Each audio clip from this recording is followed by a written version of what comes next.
Today we are in Giallozafferano kitchen, and I'm beginning to prepare the Frolla Milano short crust pastry Milan.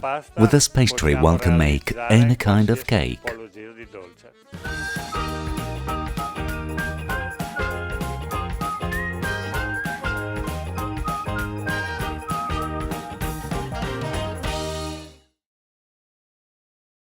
Here are the ingredients for a good short crust pastry: butter, icing sugar, wattle honey, egg yolk, salt dissolved in some water, vanilla pod, lemon peel, and finally white flour.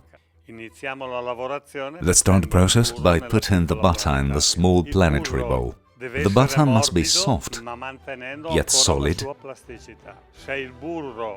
because if butter melts, you'll get a tough pastry. Let's add the icing sugar. If a granulated sugar would do, of course it would, but we have a different structure. Remember that icing sugar is much finer, of course, than the granulated one, between 300 and 600 times more, so it spreads on the cake more evenly. Let's put the wattle honey. When we put the honey, that is because we want a slightly colored pastry, golden and at the bottom. If the normalin pastry doesn't cook well, we can enjoy even cooking. It is satisfying to see our products with this visual impact. Because remember that we eat with our eyes first, and then with our mouth. Let's start working it at low speed. The butter must absorb both the honey and the sugar. It is very important to avoid butter whipping because absorbed air would slow down the cooking process. Since air is a poor heat conductor and the cooking wouldn't be even. Add the egg yolk, dissolve the salt in water. If the salt is not properly dissolved in water, it will be uncomfortable when tasted. I'll cut the vanilla pod in two. I'll open it, and the ultimate aromatic part is inside the pod. Natural vanilla is the most powerful aroma in the world. Each gram of vanilla could give flavor to 10,000 grams of another product. I'll zest the lemon. I suggest to use this type of grater. It is very important to zest it, keeping the grater on top, to see what you're doing. You must grate only the colored part, the yellow one. Bitterness is too strong a taste, and it wouldn't be nice in this type of dough. Now we add also the zest in the planetary. I'll sift the flour. Add the flour to the fat mass, and we'll mix it until the fat has absorbed all flour. Careful now, this is where problems start. If you knead it too much, the pastry will be tough. If you don't knead it enough, the cooking won't be even.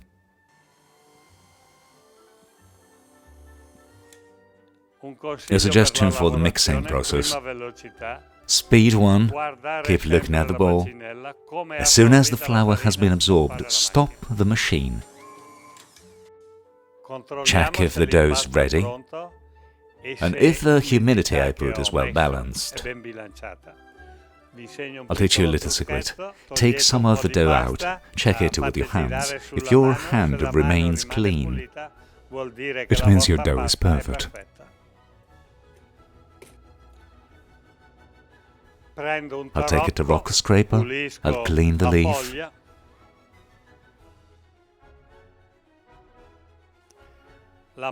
I round it.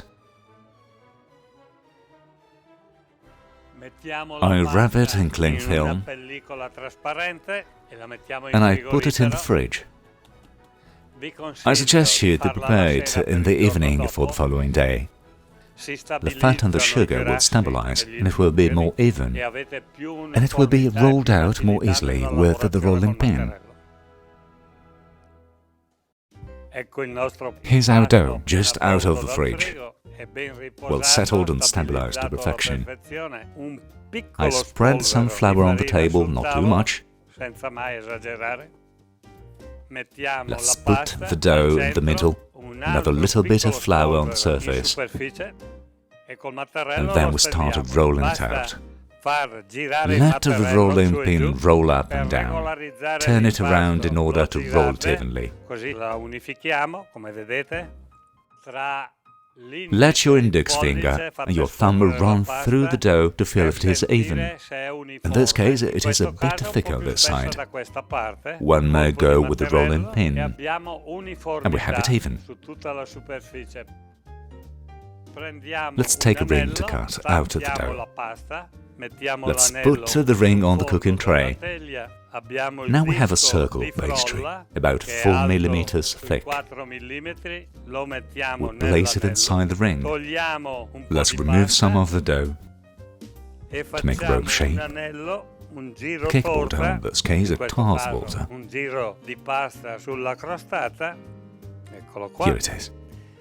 To make sure you have an even distribution of the dough for the whole length, roll the dough like this, in a snail shell shape, a spiral. You put it around the ring, cut at the axis, press it gently, decorate it with a tip of knife or with a teaspoon. Take a Marisa spatula, push it down to half the depth of the pastry to make the edge regular. With a tip of knife, pierce the bottom.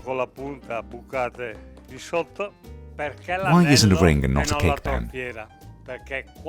Because once you've filled your tart, once it is baked, you remove the ring, you don't have to flip the pan. This cake will remain perfect as you baked it. This is the best method for baking a cake, and a quality warranty. To make biscuits instead, I'll use the same pastry, but rolling it a bit more.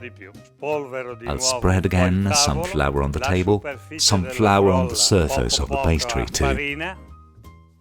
This thickness is exactly half of the previous one. I'll cut out my biscuits. The shapes are up to your fantasy. This is flour that you can decorate afterwards. I'll try to place the biscuits all at the same distance. Please remember that if the biscuits are like this or like this one will burn, and these ones won't cook, so the distance must be regular. This is imperative. And here are our biscuits. Now, some advice on cooking. For the tart, with jam or with custard, or with chocolate-based cream, 180 degrees for about 20-25 minutes, depending on the layer. Special advice: the filling should never be more than 20% of the cake's weight. For the biscuits, if you want a soft biscuit, bake it at 200 degrees at high speed. A few minutes, 6 or 7 are enough. If the biscuit is called biscuit, it is cooked and cooked again, 160 degrees for double the time. For a kitchen oven, I suggest open valve cooking, or with a small tinfoil bowl between the front of the chamber and the door. My advices are a warranty of success with a short crust pastry. Enjoy!